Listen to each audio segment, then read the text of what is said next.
अस्सलाम वालेकुम नाजरीन। इस एपिसोड के शुरुआत में हम देखते हैं गाजा में सलाउद्दीन अय्यूबी के शिकंजे में मौजूद लोकास को चातलियों ने तीर दे मारता है। ये देखकर सलाउद्दीन अय्यूबी और बालन उसे देखने लग जाते हैं। चातलियों के पीछे पीछे लाड गाय भी वहां पहुंचता है और वो दोनों आगे बढ़कर उनके पास आते हैं। सलाउद्दीन अय्यूबी एकदम से चातलियों के गले पर तलवार तान लेते हैं तो बालन कहता है, अमीर सलाहुद्दीन ऐसा ना करो। सलाउद्दीन अय्यूबी चातलियों से कहते हैं, तुम किस हिम्मत के साथ इस आदमी को मार रहे हो जिसे मैं जुबान खोलने पर मजबूर कर रहा हूं। बलेन उन दोनों से पूछता है, तुम्हारा यहाँ क्या काम? तो चातलियों कहता है, हम ऐसे खड़े होकर अपने बादशाह पर इसके भुगतान सुनने के मुतहम्मिल नहीं हो सकते। सलाउद्दीन भी बालेन से पूछते हैं, ये कौन है? तो बालेन कहता है, लाडगाय और चातलियों। लाडगाय कहता है, अपने दोस्त को हमारा नाम नहीं बल्कि शोहरत बताओ बालेन। इसे बताओ कि हम कुछ की बादशाहत के वफादार मुहाफिज। बालेन गुस्से से कहता है, तुमने सब कुछ बर्बाद कर दिया। तो लाडगाय कहता है, हम यहाँ बादशाह मालिक के हुक्म से मदद फराहम करने आए हैं, हमारी जिम्मेदारी एक ही है। बालेन सलाउद्दीन से कहता है, बराए मेहरबानी अपनी तलवार नीचे रखे बात करते हैं। लाडगाय कहता है, कुछ की बादशाहत की जानिब से जिन्हें अमन के मुहाफिज के तौर पर मुतय्यन किया गया है उन्हें नुकसान पहुंचाते हो तो यकीनन ये चीज दोनों तरफ के लिए ठीक नहीं होगी। ये कहते साथ ही लाडगाय उस लम्हे को याद करता है जब कुछ में वो चातलियों के पास आया था और उसे इस बात का एहसास था कि विलियम उसकी बातें सुन रहा है और उसने इसके मुताबिक चातलियों से पूछा था, मुझे ये तजस्सुस है कि क्या तुम इसमें मुलव्वस हो? चातलियों ने भी उसके इशारे के मुताबिक जवाब देते हुए कहा था, अरे मैं ये खुशखबरी तो तुमसे सुन रहा हूँ, अब मेरा दिन मजीद खूबतर होता जा रहा है। फिर लाडगाय के आगे बढ़ने पर विलियम छुप गया था। लाडगाय के चले जाने के बाद विलियम ने सोचते हुए कहा था, लाडगाय और चातलियों का वाकई इस मामले से कोई ताल्लुक नहीं है। ये कहते साथ ही विलियम भी एक तरफ चला गया था और उसके जाने के बाद लाडगाय फिर से सामने आया था। फिर हम देखते हैं कि लाडगाय ने बादशाह मालिक से कहा था, मैं आपके हुक्म पर हरगिज़ सवाल नहीं उठा सकता, लेकिन बालेन इस मामले से निपटने में कमजोरी का सामना कर सकता है। अगर हम किसी ऐसे अमल का दिफा करते हैं जो हमने अंजाम नहीं दिया तो फिर उसे हमारी कमजोरी के तौर पर देखा जाएगा। हमें एक ही वक्त में बादशाह की मुज़ाहमती कुव्वत का मुजाहरा करने की भी जरूरत है। मैं आपकी इजाजत से वहाँ जाऊंगा। इन सब ख्यालात के बाद लाडगाय कहता है, मुझे उम्मीद है कि आप एक माकूल फैसला करेंगे अमीर सलाउद्दीन। मैं देख सकता हूँ कि हमने यहाँ आकर ठीक फैसला किया है। मैं देख सकता हूँ कि बालेन हमारे बादशाह पर बहतान बाजी सुन रहा था। यह सुनकर बालेन कहता है, इज्जत माब हमारे बादशाह के वकार में एक कातिल के अल्फाज से कमी नहीं आ सकती। अगर तुमने हमें मौका दिया होता तो हम हकीकत का पता चला चुके होते। जवाबन लाडगाय कहता है, ये अफसोसनाक है कि तुम्हें मौत के खौफ से कहे गए अल्फाज से उम्मीदें वाबस्ता थी, जबकि बादशाह मालिक अमन के लिए जद्दोजहद कर रहे हैं। उनके नाम पे धब्बा लगाने वाला गुफ्तगू का नहीं बल्कि मारे जाने का मुस्तहिक है। सलाउद्दीन भी गुस्से से कहते हैं, मेरा दिमाग खराब ना करो। ये कैद खाने से बचने वाला चातलियों मरने वाले इस शख्स से मुख्तलिफ नहीं है। सब एक ही गंदी नस्ल के हो। क्या तुम इसे मार कर अपने बादशाह की इज्जत बढ़ा चुके हो? तुम्हें क्या डर था कि तुमने इस आदमी को खामोश करवा दिया? तुमने जो किया इसकी माफी नहीं है, तुम कीमत अदा करोगी। हालात बिगड़ते हुए देखकर बालेन कहता है, इस कातिल का मकसद वैसे ही हमें एक दूसरे के खिलाफ करना था और हम इसे दूर करने की कोशिश कर रहे हैं। क्या ऐसा नहीं है? जाल। सलाउद्दीन भी एकदम से कहते हैं, असल जाल ये है, बड़े मजे से एक कातिल दूसरे कातिल को मार देता है। तुम अब भी अमन की बात कर रहे हो बालेन? क्या तुम भी इस खेल का हिस्सा हो? बालेन कहता है, मेरी कोशिशों का तुमने बजाते खुद मुशाहिदा किया है सलाउद्दीन। बादशाह ने मुझे हुक्म किया है कि वो सिर्फ लाडगाय उसकी बात करते हुए कहता है, हम भी बादशाह के हुक्म के साथ यहाँ हैं। अपने दोस्त को खुश करने के लिए अपने साथी दोस्तों को नजरअंदाज करना बिल्कुल भी ठीक नहीं है। कत्लेआम की वजह से हम भी उदास हैं, लेकिन हमारे पास कुछ नहीं है। सलाउद्दीन भी कहते हैं, कातिल को खामोश करने वाला उसका साथी होता है। लाडगाय कहता है, मैंने आपकी ज़हारत के बारे में सुना है, हमें इससे महरूम ना करें बल्कि तसल्ली से सोचें। इस मुनरिफ को वो मिल गया जिसका वो अपने साथियों की तरह मुस्तहिक था और हिसाब बंद हो गया। अगर ये बोलता रहता तो झूठ जारी रहता। हम इसमें रुकावट बने हैं। हमने इसे अपना हम मजहब नहीं कहा, ये हम में से है, हमने ऐसा नहीं कहा और इसे सजा दी, जबकि सब कुछ तुम्हारे सामने है। क्या लड़ने के लिए अब भी पुरअज़म हो? ये सुनते साथ ही सलाउद्दीन भी बालेन की जानिब देखने लग जाते हैं। उधर शहवार खजाना ना मिलने के बाद शदीद गुस्से में जोहर के साथ अपने कमरे में दाखिल होता है और कहता है, हर चट्टान के नीचे से जंगे निकल रहे हैं। सोना नहीं तो फौज नहीं, फौज नहीं तो कोई इक़्तिदार नहीं। जोहर कहता है, इस सूरत हाल में आपके अकल में आने वाली चीज क्या है जनाब? जवाब में शहवार कहता है, हमें एक ताकत वाली तहादी की जरूरत है। जोहर पूछता है, किसकी? तो शहवार कहता है, बादशाह मालिक को फौरन पैगाम भेजो। यह सुनते साथ ही जोहर चला जाता है। गजा में सलाउद्दीन भी बालेन के साथ उन सबसे दूर खड़े होते हैं और कहते हैं, इनका यहाँ होना बेसबब नहीं है बालेन, इन्होंने कत्लेआम के जिम्मेदार शख्स को खामोश करवा दिया है। या तो बादशाह तुम्हारे पेट पीछे मामलात कर रहा है या ये अपने किसी मंसूबे के दर पे है। बालेन कहता है, मुझे नहीं लगता कि बादशाह मालिक ने ऐसा कोई हुक्म दिया हो। चातलियों और लाडगाय मुझसे ज्यादा खुश नहीं है। ये जाहिर है कि वो तकरीब कारी की कोशिश कर रहे हैं। जवाबन सलाउद्दीन भी कहते हैं, मुझे امید ہے کہ یہ صرف تمہارے خلاف ان کے اہداف کی وجہ سے ہے۔ دیکھو بالین، مجھے نہیں معلوم کہ لاڑکائے اور چاتیون کا گھر جوڑ ہے،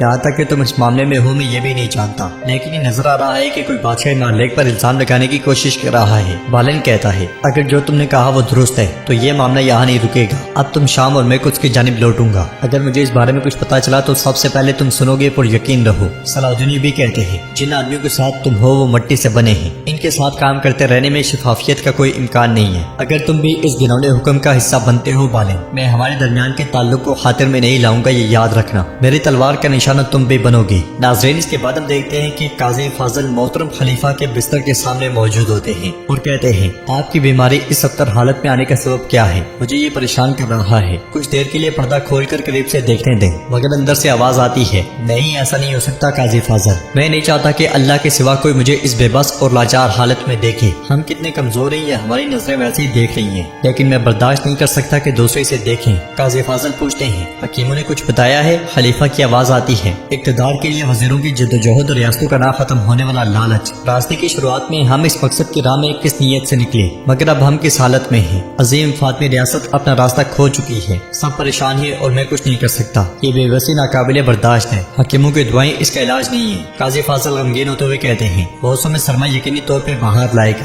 اور آپ اپنی صحت کے بارے میں سوچیں، اس بارے میں فکر مت کریں، اگر ضروری ہوا تو ہم ہند سرزمینوں یہاں تک کہ بغداد سے بھی حکیموں کو بلا سکتے ہیں۔ خلیفہ کی آواز آتی ہے اگر حق باری تعالیٰ نے میرے لیے شفا نہ لکھی ہو تو حکیم کیا کریں گے قاضی فاضل؟ اس کے علاوہ بغداد ہمارے لیے شفا بن کر نہیں آئے گا، بلکہ ہماری تکلیفوں کے ساتھ ہمارے پاس موجود ہر چیز کو اپنے ساتھ لے جائے گا۔ اس لیے میں سپاہی آ کر کہتا ہے جناب وزیر شہوار اپنے حضور آپ کا انتظار کر رہے ہیں۔ سپاہی کے جانے کے بعد خلیفہ حضرت کی آواز آتی ہے اپنے اختیار مت کھونا قاضی فاضل، تمہارے سوا محل میں کون ہے جسے مصر کی پرواہ ہوگی؟ قاضی فاضل کہتے ہیں خلیفہ حضرت جیسے آپ کا حکم، ہم آپ کی صحت کے لیے دعا گو ہیں۔ یہ کہتے ساتھ ہی قاضی فاضل چلے جاتے ہیں۔ غزہ میں صلاح الدین بھی بالین سے کہتے ہیں ذرا سوچو کہ تم کس کے لیے اور کیوں لڑ رہے ہو، ہم ایک ہی طرف نہیں، یہ تو آج آشکار ہو گیا۔ بالین کہتا ہے تم جانتے ہو کہ میں اپنے خاندان سے جڑا اپنا حق حاصل کرنے کے لیے لڑ رہا ہوں، بعض اوقات روشنی کی ایک کرن اندھیروں کو دور کرنے کے لیے کافی ہوتی ہے، اگر تم اس راستے پر تلوار لے کر میرے مد مقابل کھڑے ہو تو جان لو کہ میں بھی پیچھے نہیں ہٹوں گا۔ کچھ میں ایک شخص مالک سے کہتا ہے ہماری آوازیں گندم کے خالی گوداموں میں گونجنے لگی ہیں، ہمارے پاس جلدی سارا اناج ختم ہو جائے گا، مجھے ڈر ہے کہ جب ہمارے پاس کھانے کے لیے روٹی نہیں بچے گی، گندم کی قلت کے باعث روٹی کی قیمتیں روزانہ بڑھتی جا رہی ہیں۔ مالک کہتا ہے پریشان نہ ہو،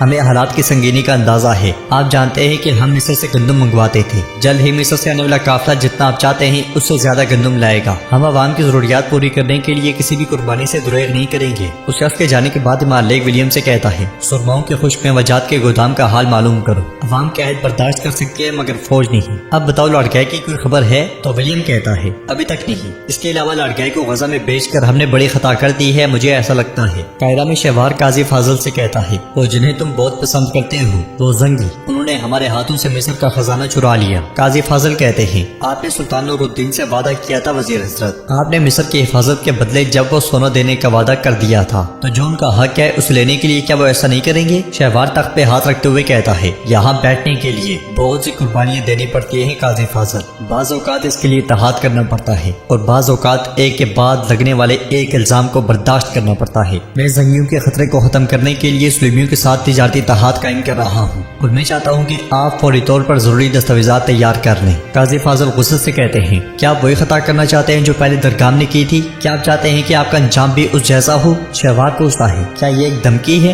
تو قاضی فاضل کہتے ہیں بالکل نہیں، یہ حقیقت ہے اور میں ایسی دستاویزات کے لیے لکھنا تو دور کی بات اپنے قلم کو اونچائی کے قریب بھی نہیں آنے دوں گا۔ کامل شہوار کی جانب دیکھتے ہوئے کہتا ہے تمہیں جو کام دیا گیا ہے کیا اسے کرنے سے انکار کر رہے ہو قاضی فاضل؟ یہ مصر کے لوگوں کی بھلائی کے لیے ہے۔ شہوار کہتا ہے تم اکیلے نہیں ہو جو قلم پکڑ سکتے ہو فاضل، تمہیں جو کہا ہے وہ کرو تاکہ قلم کی سیاہی خشک نہ ہو جائے۔ یہ سنتے ساتھ ہی قاضی فاضل چلے جاتے ہیں۔ چاتیون لاڑکائے اور بالین غزہ سے واپس جا رہے ہوتے ہیں۔ لاڑکائے کہتا ہے میں جانتا ہوں کہ تم کیا سوچتے ہو بالین، صحیح وقت پر صحیح جگہ ہونا یہی سنہری اصول ہے اچھے سورما کا۔ تو بالین کہتا ہے اس وقت وہاں حاضر ہونا کسی بھی طرح ایک اچھا سورما ہونے کا ثبوت نہیں ہے۔ جواب میں لاڑکائے کہتا ہے میرے کان اچھی طرح سنتے ہیں، میں سن سکتا ہوں کہ ہر جگہ کیا ہو رہا ہے، ٹھیک کہا نا چاتیون؟ تو چاتیون کہتا ہے اس آدمی کے پاس سانس لینے سے بھی ڈرایا جا سکتا ہے۔ لاڑکائے کہتا ہے پھر مجھے اب اور بھی یقین ہو گیا ہے کہ یہاں آنا کتنا درست تھا۔ بالین پوچھتا ہے کیا چیز آپ کو اس طرح سوچنے پر مجبور کرتی ہے؟ جواب میں لاڑکائے کہتا ہے بادشاہ مالک نے تمہیں اپنی بے گناہی ثابت کرنے کے لیے یہاں بھیجا ہے، لیکن تم نے الزام لگانے والے کو بولنے کا موقع دیا۔ چاتیون کہتا ہے پھر تم نے یہ کام ایک امیر امیر کے سامنے کیا تو بالین کہتا ہے ہمیں اس شخص کی ضرورت تھی، وہ اس واقعے پر چھائی ہوئی دھند کو دور کرنے کے لیے بات کرتا۔ لڑکائی پوچھتا ہے کون سی دھند؟ جب میں دیکھتا ہوں تو مجھے تو آسمان صاف نظر آتا ہے۔ چاپلون کہتا ہے ایڈن کے دھوپ والے آسمان کی طرح بالکل صاف۔ لڑکائی کہتا ہے دوسری صورت میں سوچنے کا مطلب ہے بادشاہ مالک پر شک کرنا، کیا میں غلط ہوں؟ تو بالین کہتا ہے یہ سچ ہے کہ مجھے شک ہے، لیکن وہ شک ہمارے بادشاہ کے بارے میں نہیں ہے۔ یہ سنتے ساتھ ہی لڑکائی اور چاپلون خاموش ہو جاتے ہیں۔ قاہرہ میں قاضی فاضل سرائے والی کو خط دیتے ہوئے کہتے ہیں یہ خبر پرندے کے ساتھ نہیں بھیجی جا سکتی، ایسی معلومات صرف دوست کے سپرد کی جا سکتی ہے۔ آپ کو بغیر رکے بغیر آرام کیے شام جانا ہوگا اور اس خبر کو امیر صلاح الدین تک پہنچانا ہوگا۔ میں نے آپ کی حفاظت کے لیے اقدامات کر دیے ہیں، وہ شہر سے باہر آپ کا انتظار کر رہے ہوں گے۔ خط لیتے ساتھ ہی وہ شخص چلا جاتا ہے۔ شام میں شمسہ غمگین ہوتے ہوئے اپنی ماں کی طرف سے کی گئی کڑھائیاں دیکھ رہی ہوتی ہے اور فاطمہ خاتون سے کہتی ہے ایک تباہ شدہ گھر، ایک خاک آلود ہلکا، ایک جھوٹ جو غائب ہو گیا ہے۔ میں جب اتنا قریب تھی، فاطمہ خاتون بھی کڑھائی دیکھتے ہوئے کہتی ہے یہ بہت شاندار ہے، آپ کی والدہ واقعی باصلاحیت تھی۔ شمسہ کہتی ہے مجھے یہاں امیر صلاح الدین کا انتظار کرنے کی اجازت دینے کا شکریہ، شاید میں ان کی مدد سے دوسرے سراغ بھی تلاش کر سکوں، کوئی ایسا شخص ہوگا جو میری ماں کو جانتا ہو یا جس نے دیکھا ہو۔ فاطمہ خاتون کہتی ہیں انشاءاللہ بیٹی انشاءاللہ۔ غازہ میں صلاح الدین یہ بھی مقبرے کے سامنے کھڑے ہوتے ہیں اور ان کی آواز گونجتی ہے میں ستاروں کے عہدوں کی قسم کھاتا ہوں اور اللہ کی قسم کھاتا ہوں، تمام انبیاء کی امانت قدس کی قسم کھاتا ہوں جس پر ہم ایمان رکھتے ہیں، اور غزہ کی قسم کھاتا ہوں جسے اسلام کی دو دھرنوں میں سے ایک قرار دیا گیا ہے۔ میں انہیں دو جہانوں کے سلطان پیغمبر صلی اللہ علیہ وسلم کے پاکیزہ اجداد اور خاندان کی یادگاروں کو مٹانے نہیں دوں گا۔ قاہرہ میں سرائے والا جیسے ہی دروازے سے باہر نکلتا ہے سپاہی سے روک لیتے ہیں اور ایک سپاہی سے پوچھتا ہے تمہیں شہر چھوڑنے کی اجازت کس نے دی؟ تم ایسے چھپ کر کہاں جا رہی ہو؟ یہ سنتے ساتھ ہی سرائے والا انہیں ایک خط نکال کر دکھاتا ہے۔ قدس میں ولیم مالک سے کہتا ہے عزت مآب خدا ہمارے ساتھ ہے، سرماؤں سے تعلق رکھنے والے تمام گوداموں میں مصر کے ساتھ تجارت کا مسئلہ حل ہونے تک ہمارے پاس کافی گندم موجود ہے۔ اگر شویروں کو بھی عوام کے ساتھ شکایت ہوتی حالات بہت زیادہ خراب ہو سکتے تھی۔ اس لیے میں سپاہی آ کر ایک خط مالک کو دیتا ہے تو مالک کہتا ہے ہم امید کرتے ہیں کہ وزیر شہوار نے چیزوں کو مشکل نہیں بنایا ہوگا۔ خط کے پڑھتے ساتھ ہی مالک کے چہرے پر خوشی آ جاتی ہے اور وہ کھڑے ہو کر کہتا ہے جس سے ہمیں ڈر تھا کہ چیزیں مشکل ہو جائیں گی، وہ شہوار ہمیں مصر میں مدعو کر رہا ہے ولیم، یعنی بالین اسے وہاں قائل کرنے نہیں بلکہ مدعو کیے ہوئے نجات دہندہ کے طور پر جائے گا۔ ولیم کہتا ہے پھر حالات اب بالکل بدل چکے ہیں۔ قاہرہ کے دروازے پر سرائے والا سپاہی سے کہتا ہے کیا یہ کافی نہیں ہے؟ میں جلدی میں ہوں۔ تو سپاہی پوچھتا ہے ایسا کیوں ہے؟ کیا تم نے کوئی جرم کیا ہے؟ تو سرائے والا کہتا ہے توبہ توبہ، میں ایسا کیوں کروں گا؟ میری ماں بوڑھی اور بیمار ہے، میں اس کے پاس جانے کی کوشش کر رہا ہوں۔ سپاہی کہتا ہے مجھے اپنا تھیلا دیکھنے دو۔ سرائے والا پریشان ہوتے ہوئے کہتا ہے انہوں نے مجھے جلدی آنے کے لیے خبر بھیجی ہے، کم از کم مجھے اسے آخری لمحات میں دیکھنے دو، مجھے یہاں سے انتظار مت کرواؤ۔ سپاہی چلاتے ہوئے کہتا ہے میں نے کہا تھیلا دو۔ یہ سنتے ساتھ ہی وہ تھیلا دیتا ہے اور دوسرا سپاہی سرائے والے کی تلاشی لینے لگ جاتا ہے، جبکہ تھیلے میں سے ایک دستاویز نکلتی ہے جسے دیکھ کر سپاہی کہتا ہے یہ کیا ہے؟ کیا تم ہماری جاسوسی کر رہے ہو؟ جواب میں سرائے والا کہتا ہے یہ خط ہے آغا۔ یہ سنتے ساتھ ہی سپاہی خط پڑھنے لگ جاتا ہے۔ بورو قبیلے میں کرتگن بیٹھا ڈھول بجا رہا ہوتا ہے، اس لیے میں البیز کھانا لے کر وہاں آتا ہے اور کہتا ہے میں آپ کو ایسی خبر دوں گا کہ آپ کی خوشی آسمان تک پہنچ جائے گی۔ میں جو لایا ہوں آپ کھا لیں گے، آپ ڈھول بجا کر جشن منائیں گے، آپ کا شاندار چہرہ خوشخبری کے ساتھ مسکرا اٹھے گا۔ اب آپ کے پاس بھیڑیے کی آنکھوں والا آپ کا بانجا ہے۔ یہ سنتے ساتھ ہی کرتگن کچھ دیر رکتا ہے اور پھر سے ڈھول بجانے لگ جاتا ہے۔ البیز مزید کہتا ہے اسکن خاتون اور سلطان نور الدین کے بیٹے کے لیے ہر جگہ دعوتیں ہو رہی ہیں، سلطان کو مبارکباد دینے کے لیے جانا بھی ضروری ہے،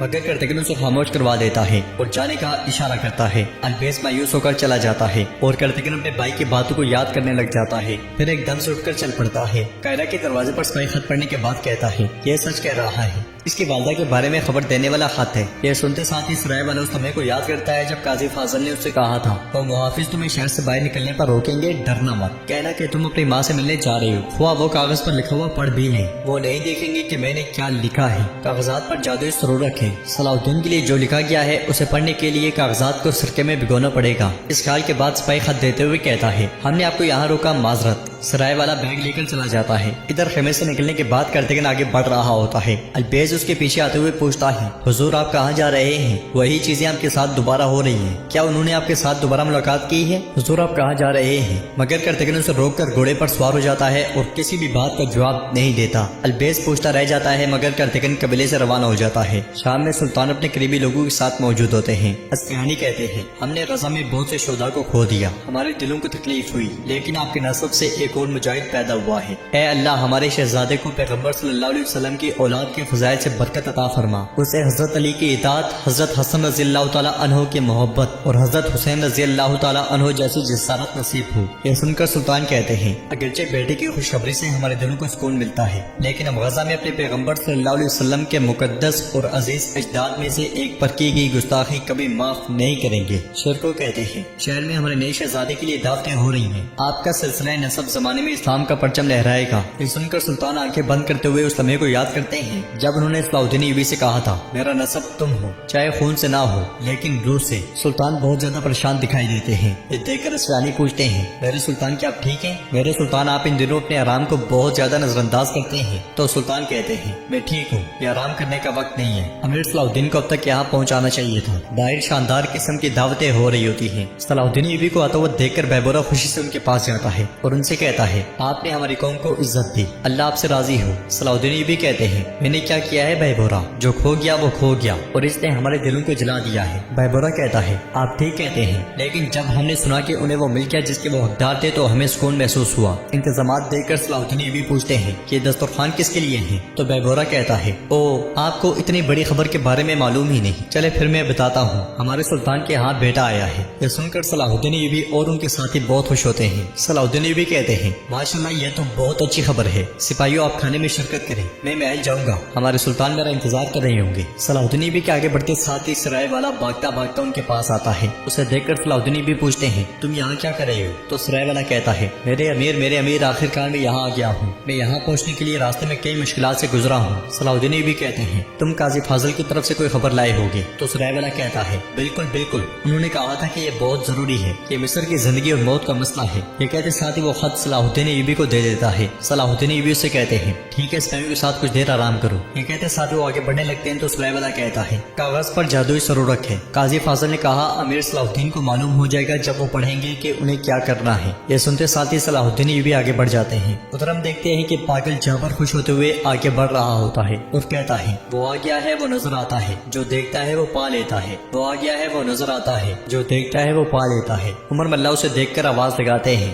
جابر کون آ گیا ہے؟ تو جابر کہتا ہے لوری ماں کا سورج آ گیا ہے، وہ نظر آتا ہے، جو دیکھتا ہے پا لیتا ہے۔ یہ سن کر عمر ملا پریشان ہو جاتے ہیں۔ ادھر شمسہ غمگین بیٹھی ہوتی ہے، فاطمہ خاتون اس کے پاس آتی ہیں تو وہ کہتی ہے یہاں آتے ہوئے میں نے دیکھا کہ انہوں نے پورے شہر میں کھانا تقسیم کیا ہے، کیا صلاح الدین کی جیت کے لیے؟ تو فاطمہ خاتون نفی میں سر ہلاتی ہیں۔ پھر شمسہ کہتی ہے مجھے محل جانا چاہیے، صلاح الدین وہاں ہو سکتا ہے۔ فاطمہ خاتون اس سے کہتی ہے پہلے اپنا شربت پی لو۔ کچھ میں بالین اور لاڑکائے امام لیگ کے سامنے ہوتے ہیں۔ امام لیگ ان سے کہتا ہے چاتکیون جیسے غلیظ ماضی رکھنے والے آدمی کو اپنے ساتھ لے جانا یہ کتنی احمقانہ بات ہے لاڑکائی، جبکہ سارے تیر ہماری طرف تھی۔ تو لاڑکائی کہتا ہے مجھے نہیں معلوم تھا کہ مجھے وہاں کس چیز کا سامنا کرنا پڑ سکتا ہے عزت مآب، اس لیے میں چاتکیون کو اپنے ساتھ لے گیا اور مجھے خوشی ہے کہ میں نے ایسا کیا۔ لاڈ بالین جس پر آپ اتنا بھروسہ کرتے ہیں وہاں امیر صلاح الدین کے زیر اثر تھا۔ تو بالین کہتا ہے حقیقت کو چھپانے سے آپ کو کچھ حاصل نہیں ہوگا لاڑکائی۔ امام لیگ غصے سے کہتا ہے خاموش رہو، میرے پاس تمہاری بیمانی لڑائیوں کے لیے وقت نہیں ہے۔ ولیم میں چاہتا ہوں کہ آپ اس معاملے سے نپٹیں، میں جاننا چاہتا ہوں کہ اس میں کون میرا نام ڈالنے کی کوشش کر رہا ہے۔ تو ولیم کہتا ہے آپ فکر نہ کریں عزت مآب، میں ذاتی طور پر اس کا خیال رکھوں گا۔ امام لیگ کہتا ہے اب اصل مسئلے پر بات کرتے ہیں۔ مصر شام میں صلاح الدین ایوبی سلطان سے کہتے ہیں شہوار نے مکمل طور پر اختیار کھو دیا ہے،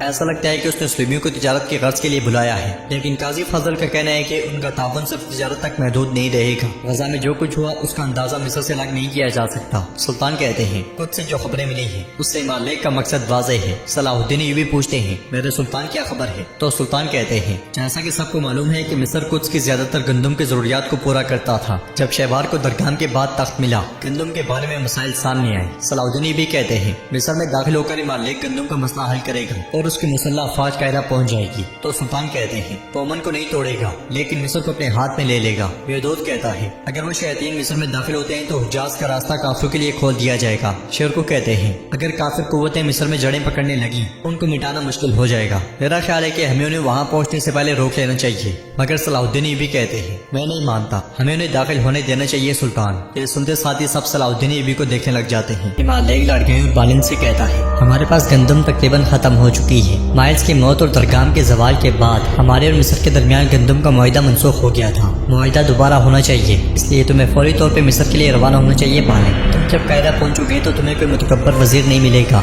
जिसे तुम्हें कायल करना पड़े, सिवाय शहवार की जिसे तुम्हारी अशद जरूरत है। ये कहते साथ वो खत बालिन को दे देता है। इधर यारोकी सलाउद्दीन यूबी से पूछता है सलाउद्दीन क्या कह रहे हो, क्या हम सुलेबियों को मिस्र का इख्तियार संभालने देंगे? तो सलाउद्दीन यूबी कहते हैं बिल्कुल नहीं, लेकिन हम अपनी तलवारें भी नहीं खींचेंगे। ये रबीउल अव्वल 549 में मौसम बहार था। याद करें हमारे सुल्तान ने शाम को परेशान करने वाले डाकू के गंदम की तफसील कार दी और उन्हें शिकस्त दी। हम भी ऐसा ही करेंगे। सुल्तान कहते हैं आयत में जहाँ जिहाद का हुक्म दिया गया है वहाँ सबसे पहले लफ्ज तुम्हारा माल आया है और बाद में तुम्हारी जान, और अल्लाह की राह में अपने मालों और अपनी जानों से जिहाद करो। अब इस सूरत हाल में जैसा कि अमीर सलाउद्दीन ने कहा हमें पहले उनकी मौजूदा गंदम छीन लेनी चाहिए और उसके बाद हम मिस्र से कुछ जाने वाली गंदम का रास्ता काट देंगे। अगर सुरमाओं के पास खाना ही ना हो तो उनकी तलवार भी नहीं चमकेगी और उसके बाद इमाम लेक एक मायूसी के आलम में हमारी जानिब गिर जाएगा। लेकिन सलाउद्दीन एक चीज मेरे दिमाग को परेशान कर रही है। तो सलाउद्दीन ये भी कहते हैं आप ये सोच रहे हैं कि कायदा के दरवाजे हमारे लिए कैसे खुलेंगे, है ना सुल्तान? इसका जवाब काजी फाजिल की तरफ से आने वाले पैगाम में है। खलीफा की बीमारी,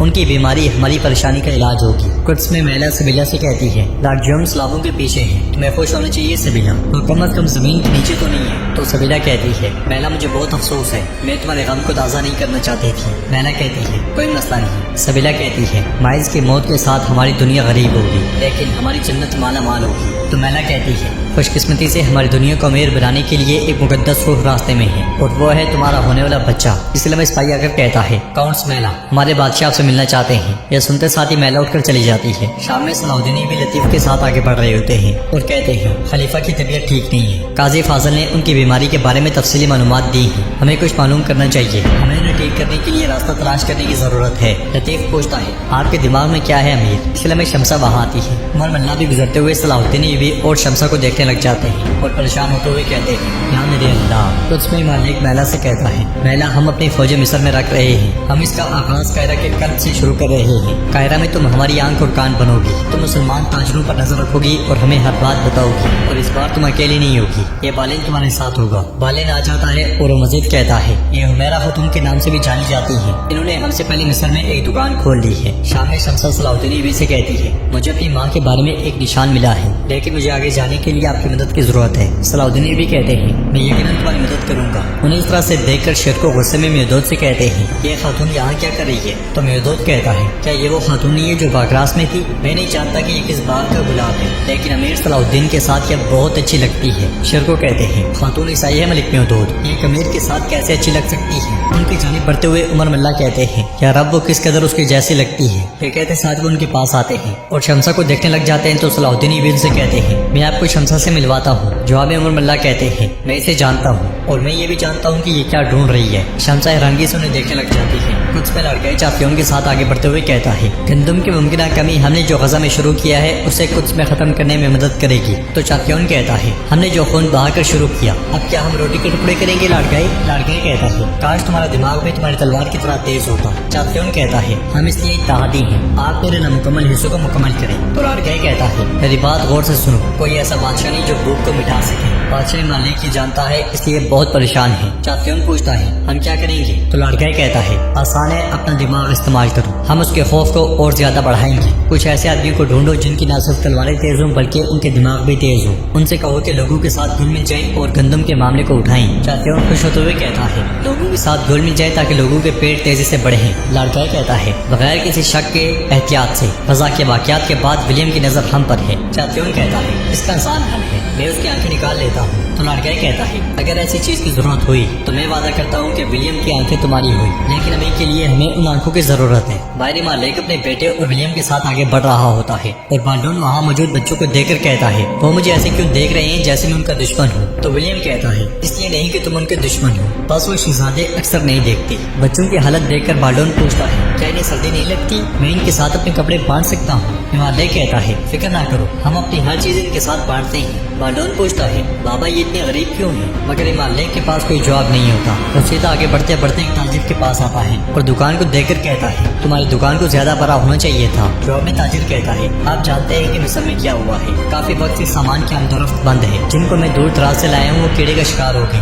ہمالیہ گندم اٹھاتے ہوئے کہتا ہے تم کون سے گندم بیچ رہے ہو؟ تو تاجر کہتا ہے میرے پاس صرف انطاکیہ کی گندم ہے اور یہ بھی میرے پاس بہت کم ہے۔ یہ سن کر ہمالیہ غمگین ہوتے ہوئے کہتا ہے انطاکیہ کی؟ پھر اس لمحے کو یاد کرتا ہے جب سلطان نے اسے کہا تھا تمہارا مشیر ولیم اچھی طرح جانتا ہے کہ انطاکیہ میں تمہارے دادا بھوک کی وجہ سے ایک دوسرے کی لاشیں کھاتے تھے۔ اس کال کے بعد تاجر ہمالیہ سے پوچھتا ہے جناب کیا میں نے کچھ غلط کہا؟ ہمالیہ کہتا ہے نہیں۔ ولیم کہتا ہے پرسکون ہو جاؤ، جلد ہی مصر سے ایک بہت بڑی سامان کی نقل و حمل کی جائے گی۔ ہمالیہ کے آگے بڑھتے ہوئے ولیم سے کہتا ہے مجھے امید ہے کہ تم مجھے میرے لوگوں کے سامنے مایوس نہیں کرو گے ولیم۔ یہ کہتے ساتھ ہی وہ سب آگے بڑھ جاتے ہیں۔ ادھر شمسہ صلاح الدین بھی اور عمر ملا کے ساتھ قبروں کی جانب پڑھ رہی ہوتی ہے اور عمر ملا سے پوچھتی ہے میری ماں کو آپ کیسے جانتے ہیں؟ تو عمر ملا کہتے ہیں یتیم خانے سے اور کالو بیلا سے۔ شمسہ پوچھتی ہے کالو بیلا کیا؟ صلاح الدین بھی کہتے ہیں اس کا مطلب ہے کہ وہ انہیں کافی عرصے سے جانتے ہیں۔ ایک قبر کے پاس پاگل جابر کو کھڑا دیکھ کر شمسہ کہتی ہے یہ وہی ہے جس نے میری ماں کا گھر ڈھونڈنے میں میری بہت مدد کی۔ عمر ملا کہتے ہیں یہ یہاں ایک وجہ سے ہے۔ شمسہ پوچھتی ہے کیا وجہ؟ عمر ملا کہتے ہیں جابر کی یہی علامت ہے کہ جس شخص کا چہرہ ایک بار دیکھ لے اس کی جگہ وطن اور گھر جانتا ہے، اس دنیا میں بھی اور دوسری دنیا میں بھی۔ یہ سن کر صلاح الدین بھی بہت پریشان ہو جاتے ہیں۔ عمر ملا مزید کہتے ہیں شمسہ بیٹی وہ ابھی تمہاری ماں کے پاس کھڑا ہے۔ یہ سنتے ساتھ ہی شمسہ بہت غمگین ہو جاتی ہے اور اس کی آنکھوں سے آنسو بہہ پڑتے ہیں۔ وہ کہتی ہے کیا میری ماں مر گئی ہے؟ اس پر عمر ملا ہاں میں سر ہلاتے ہیں۔ شمسہ آگے بڑھتے ہوئے قبر کے پاس جاتی ہے اور پوچھتی ہے کیا یہ ان کی قبر ہے؟ کیا میری ماں مسلمان تھی؟ تو جابر کہتا ہے ہاں وہ گانے والی ماں مذہبی خاتون تھی، لوری گانے والی ماں۔ جابر ان کا ہمسایہ تھا۔ وہ گانے والی مذہبی خاتون تھی، لوری گانے والی ماں۔ جابر ان کا ہمسایہ تھا۔ یہ سنتے ہوئے شمسہ زاروں کی طرح رونے لگ جاتی ہے اور عمر ملا کہتے ہیں کچھ لوگ اللہ کے دوست بننا چاہتے ہیں اور وہ اس کے لیے کوشش کرتے ہیں اور بعض کو اللہ نے اپنا دوست بنانے کے لیے چنا ہے، وہ انہیں چنتا ہے اور اپنے پاس بلا لیتا ہے۔ تمہاری دکھی ماں وہ ایک ولی تھی، اللہ نے اسے منتخب کیا، اللہ ان کو روحانی درجہ بلند کرے۔ جنگل میں کرتے گن مسلسل گھوڑے کو دوڑا رہا ہوتا ہے تو گھنے جنگل سے آگے بڑھتا ہی چلا جاتا ہے، پھر ایک مقام پر رک کر بلند آواز سے کہتا ہے میں آ گیا ہوں، میں آ گیا ہوں۔ یہ کہتے ساتھ ہی وہ گھوڑے سے اتر جاتا ہے اور ادھر ادھر دیکھتے ہوئے کہتا ہے میں آ گیا ہوں، تم جہاں بھی ہو بھائی رہو، بھائی رہو، میں آ گیا ہوں۔ پیچھے سے اسے آواز سنائی دیتی ہے جلد یا بدیر تم آنے ہی والے تھے۔ وہ پیچھے مڑتا ہے تو اسی کے حلیے میں ایک بوڑھا شخص کھڑا ہوتا ہے۔ وہ مزید کہتا ہے اور اب تم آگے ہو۔ اس بوڑھے شخص کو دیکھتے ہوئے کرتگن اس لمحے کو یاد کرتا ہے جب مقبرے کے پاس سے اس شخص نے کرتگن کو اٹھا کر بچایا تھا۔ شام میں شمسہ روتے ہوئے تیزی سے آگے بڑھ رہی ہوتی ہے، صلاح الدین بھی اس کے پیچھے پیچھے ہوتے ہیں اور مسلسل اسے آوازیں دے رہے ہوتے ہیں، مگر شمسہ آگے بڑھتے ہوئے ان لمحات کو یاد کرتی ہے جب قبرستان میں عمر ملا نے اسے کہا تھا اناتولیا میں تمہارا خاندان ایک ظالم غلاموں کے تاجر کے ہتھے چڑھ گیا، اس وقت تم بچی تھی، تمہارے بابا کے راستے میں انتقال ہو گیا، شام سے غلاموں کے تاجر کا ساتھ ہی تمہاری ماں کو اس سے شادی کرنے پر مجبور کیا اور اسے اپنے وطن لے گیا، اور تمہاری کچھ عمر بڑھی تو تمہیں بیچنے کے لیے اس نے تمہیں گرجا گھر میں چھوڑ دیا، باقی سب کچھ تم جانتی ہو۔ شمسہ نے کہا تھا خدا یہ کس قسم کا اختتام ہے، پھر میری ماں نے کیا کیا؟ کیا وہ ساری زندگی اس آدمی سے بچ نہیں پائی؟ تو عمر ملا نے کہا تھا افسوس کے ساتھ نہیں۔ ان خیالات کو یاد کرتے ہوئے شمسہ مزید غمگین ہو جاتی ہے اور مزید باتوں کو یاد کرتی ہے۔ عمر ملا نے اسے کہا تھا اس کے شوہر نے اس کا مذہب تبدیل کرنے کی کوشش کی، مریم ہوا خاتون کو مجبوراً ماریا ایوا بننا پڑا، وہ ظاہری طور پہ عیسائی لگتی تھی لیکن اصل میں مسلمان تھی، تمہیں دیکھنے کے لیے صرف ایک بار موقع ملا، اس نے منت کی اور تم کو ایک بار دیکھنے کی اجازت لی، اپنی شناخت ظاہر کیے بغیر وہ تمہارے پاس آئی جب تم سو رہی تھی، تم سے پیار کیا، اور جب وہ واپس آئی اور روز ایک ہی کام کرنے لگی تو ہر روز روٹی پکاتی اور تمہاری خاطر غریبوں کو دے دیتی۔ شمسہ نے روتے ہوئے پوچھا تھا کیا انہوں نے میرے لیے سب کچھ کیا؟ تو عمر ملا نے کہا تھا ہاں، وہ کہتی تھی کہ میری سورج جیسی بیٹی کے بالوں سے گندم کی خوشبو آتی ہے، اس روٹی سے میں ہر صبح اس کی خوشبو سونگھ سکتی ہوں۔ پھر جابر نے کہا تھا میری سورج جیسی بیٹی، میری چاند جیسی بیٹی، تندور میں روٹی پکتی ہے اور گندم میری آرزو بن جاتی ہے، میری سورج جیسی بیٹی، میری چاند جیسی بیٹی، تندور میں روٹی پکتی ہے اور گندم میری آرزو بن جاتی ہے۔ اس خیال کے بعد شمسہ مزید تیزی کے ساتھ آگے بڑھتے ہی چلی جاتی ہے۔ شمسہ آگے آگے جبکہ صلاح الدین ایوبی بھی اس کے پیچھے پیچھے ہوتے ہیں اور مسلسل اسے پکارتے ہیں، مگر شمشاہ نہیں رکتی۔ بہت دیر تک بھاگنے کے بعد شمشاہ تھک کے رکتی ہے اور گر کے بے ہوش ہو جاتی ہے۔ یہ دیکھ کر صلاح الدین ایوبی بھی تیزی سے اسے سہارا دیتے ہیں۔ شمسہ بھی بے ہوشی کی حالت میں صلاح الدین ایوبی کو یاد کرتی ہے جب خواب میں اس نے انہیں دیکھا تھا اور اس کے ساتھ ہی اپنی آنکھیں بند کر لیتی ہے۔ उधर हम देखते हैं कि खलील और लतीफ खलीफा के लिए दुआ बनाने का तरीका ढूंढ रहे होते हैं। साथ साथ लतीफ दावा भी बना रहा होता है। एक के बाद एक चीज पढ़ने के बाद वो दवा बनाते जाते हैं। बाहर रात के वक्त सलाउद्दीन अय्यूबी भीष्मसा के साथ खड़े होते हैं और उसे गमगीन देखकर कहते हैं, जब दिल उदास होता है तो आंखों से आंसू गिरते हैं। मैं इस पर कुछ नहीं कहूंगा, लेकिन हिम्मत ना हारो और मायूस ना हो सकता है कि तुम अपनी जिंदगी में इनके बारे में कुछ भी ना पता कर पाती। अल्लाह का शुक्र है कि आज तुमने उन्हें ढूंढ लिया। अब शमसा के तौर पर तुम जानती हो कि तुम कौन हो और तुम्हारा ताल्लुक कहां से है। ये बहुत बड़ी नेमत है। अब अपने आंसू साफ करो। तो शमसा कहती है, जब मैं उनसे मिलने का इंतजार कर रही थी। सलाउद्दीन अय्यूबी भी कहते हैं, मुलाकात तो जुदाई, एक ही सिक्के के दो रुख हैं। आई अल्लाह से दुआ करें कि वह तुमको अपनी जिंदगी से अलग ना करें। शमसा कहती है, मैं हाथ मुंह धो लूं शमसा के आगे। बढ़ते साथ ही शेर को वहां आते हैं। उन्हें देखकर शमसा एक जानिब छुप जाती है और शेर को सलाउद्दीन अय्यूबी से कहते हैं, हमारे सुल्तान तुम्हें बुला रहे हैं सलाहुद्दीन। तुम्हारे निकलने से पहले वो तुम्हें देखना चाहते हैं। यह सुनकर सलाउद्दीन अय्यूबी भी जाने लगते हैं तो शेर को रोकते हुए कहते हैं, सलाहुद्दीन ये लड़की यहाँ क्या कर रही है। शमसा भी छुपकर उनकी बातें सुन रही होती है। सलाउद्दीन अय्यूबी कहते हैं, वो अपनी माँ की तलाश में थी और मैंने उसकी मदद की। शेर को कहते हैं, मेरा मतलब है कि तुम्हारे घर में वो लड़की क्या कर रही है। जवाब में सलाउद्दीन अय्यूबी भी कहते हैं, वो हमारी मेहमान है। आज उसे अपनी माँ की मौत का इल्म हुआ। उसने कायरा में हमारी बहुत मदद की। मैं उसके दर्द को नजरअंदाज करने वाला नहीं हूँ। शेर को पूछते हैं, तुम इस मामले में दिलचस्पी क्यों ले रहे हो। क्या कोई और शख्स नहीं है काजी। फासिल है वो, उसे ढूंढता इमाद है। उसे कहते, वो लड़की तुमसे दूर क्यों नहीं जाती। सलाउद्दीन अय्यूबी गुस्से से कहते हैं, चाचा ये बात करने की जगह नहीं है। मैंने आपको सब कुछ अपता दिया है, बाकी किस्मत है। शेर को कहते हैं, जी हाँ सब कुछ किस्मत है। क्या वाकई उसकी माँ और उस जैसे मसाइल सब एक बहाना है। वो लड़की यहाँ तुम्हारे लिए है क्या तुम नहीं समझते। सलाउद्दीन अय्यूबी भी कहते हैं, चलें चाचा इस पे बाद में बात करते हैं। मगर शेर को कहते हैं, नहीं किसी और वक्त नहीं।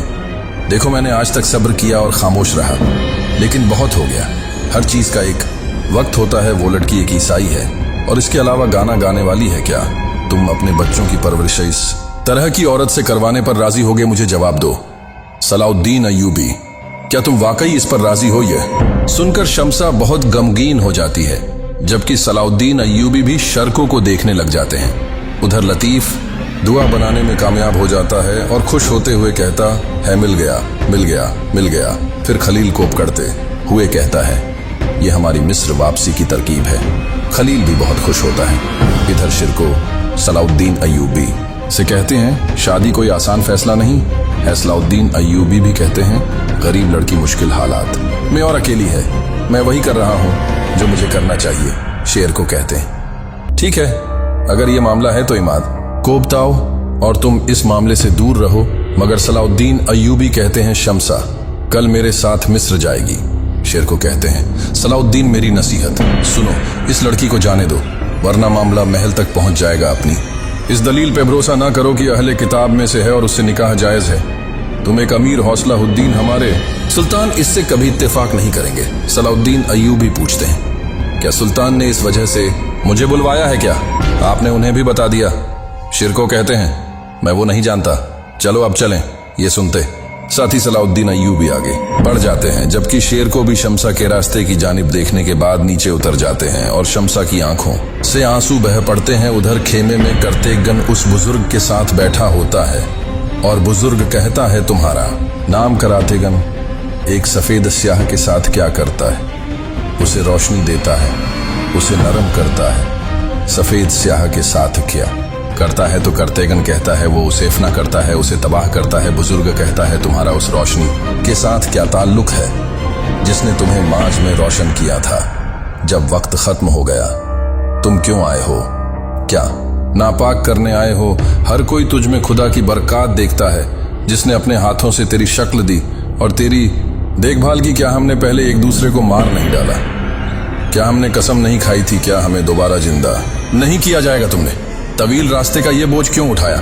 शाम में सुल्तान सलाउद्दीन अय्यूबी से पूछते हैं, अमीर सलाउद्दीन मुजाहिद की जिंदगी है। हमेशा दो रास्तों के दरमियान तुम गाजा की फरियाद पर मदद के लिए गए। तुम बगैर थके और आराम किए मिस्र की सलामती के लिए कोशिश करोगे। सलाउद्दीन अय्यूबी भी कहते हैं फतह और मदद अल्लाह की तरफ से आती है। मेरे सुल्तान तो सुल्तान, कहते हैं लगता है तुम्हें उस कुएं से कुछ मिला है। सलाउद्दीन अय्यूबी पूछते हैं क्या मिला है? तो सुल्तान कहते हैं अजियत ने तुमसे बेबसी का पर्दा हटा दिया है, गोया तुम जान गए हो कि इस जिंदगी में सबसे अहम क्या है। सलाउद्दीन अय्यूबी भी पूछते हैं अस्तगफिरुल्लाह मेरे सुल्तान ये क्या है? तो सुल्तान कहते हैं सलाहुद्दीन यह इश्क है। कहते हैं कि जो इश्क को जान लेता है और उसकी हकीकत को पहचान लेता है वह खामोश हो जाता है। सलाहुद्दीन भी कहते हैं मेरा इस पर कोई दावा नहीं है, मेरे सुल्तान तो सुल्तान कहते हैं। फिर तुम इसे नहीं जानते? अगर ऐसा है तो तुम फतह के रास्ते पर क्यों निकले? अगर तुम इसको नहीं जानते और इसका एहसास नहीं है तो तुम एक जगह से दूसरी जगह जोश और खरोश से जाकर क्यों काम करते हो? शायद तुम्हें अपने अंदर जानकर खुद से सवाल करना चाहिए।